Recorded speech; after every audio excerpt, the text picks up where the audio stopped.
Hello everyone, today in this video we will fight against the advanced character of our world around us, and today as a monarchist I would like to tell you why I don't like, even despise, von Habsburg dynasty. We know that von Habsburg dynasty was ruling the multi-ethnic state which was called since 1848 Austro-Hungary. It was dualistic monarchy under the rule of Habsburg rulers and their supporters.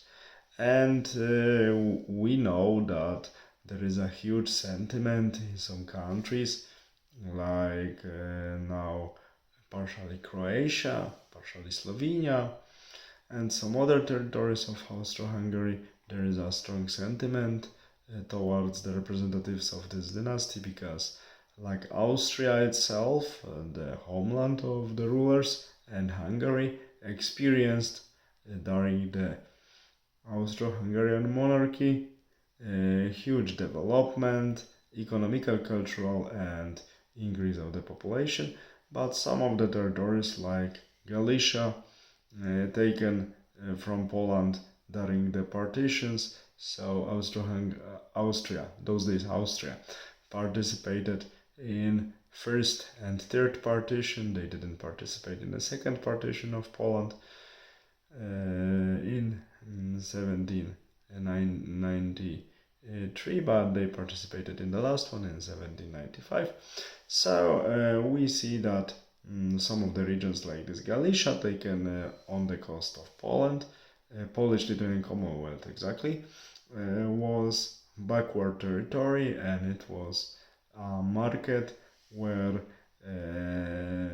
producers from Hungary and Austria were selling their own goods for the prices that were good to them, and the development of the industry was not, I would say, was not the priority of the rulers in Vienna. So there are regions which have nothing to be thankful to the von Habsburgs for, but I do not want to talk about it as a Polish person. No, I want to talk why, as a monarchist, as you know I am, I really don't like and even despise this dynasty. It's simple. They are completely they were ruling multi-ethnic state, and they were not doing anything to actually practically unify it. They were thinking in the imperial manner, and they were thinking anti-national with the anti-national approach. All national movements were not suppressed by force, because Austria, as events from 1848, so the spring of the nations showed, was too weak to suppress the national ambitions of the different representatives of different nations within their state. So, just to deceive these people for a while, they were giving them local autonomies. It was working relatively well for some time, but they were never interested in supporting any national moves of this nation, and at the same time, which was actually huge stupidity, they were not interested in creating any massive and global national identity for their subjects, I mean the citizens of Austro-Hungary. They were thinking all the time in imperial manner to build the empire under Habsburg and also under Catholic faith, with no idea for creation of the common identity of their subjects. It was actually, on a long run, it didn't give good perspectives for the future for this state.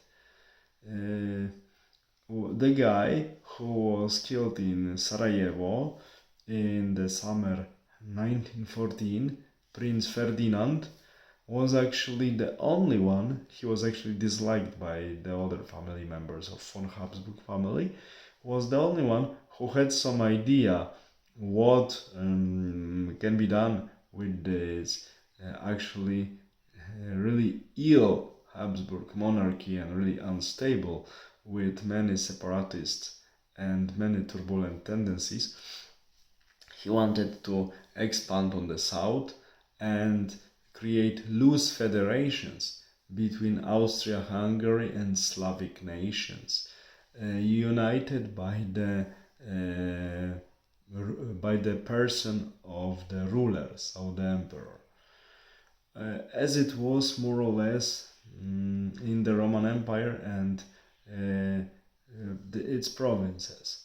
It might have worked, but I'm skeptic, because this was the time when national identities of many nations were recreated.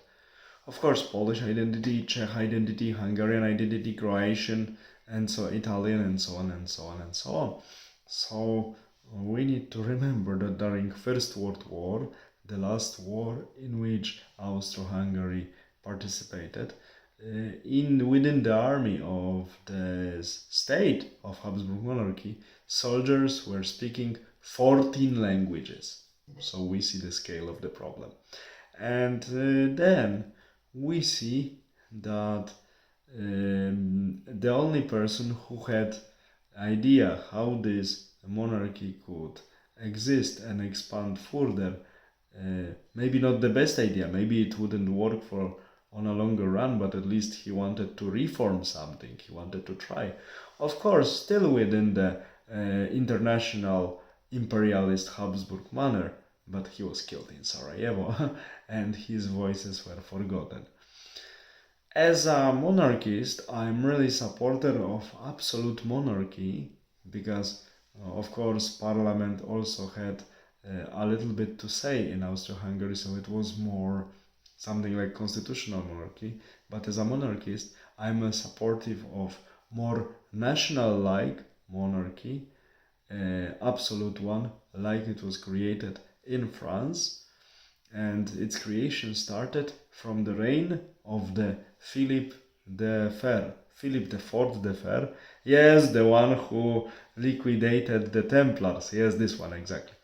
And I'm a follower of this type of absolute, more national-like monarchy, that family that rules the territory slowly but tries to integrate them, and within time, of course, not by force like revolution in France did it, create a nation, unify people around the ruling family.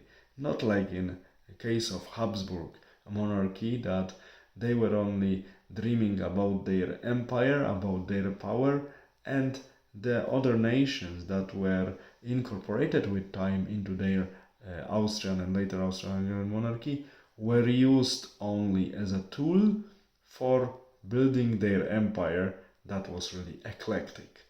And there was no lubricant that would keep it together, what was clearly proven by the outcome of the First World War. All the best, have a nice day, bye.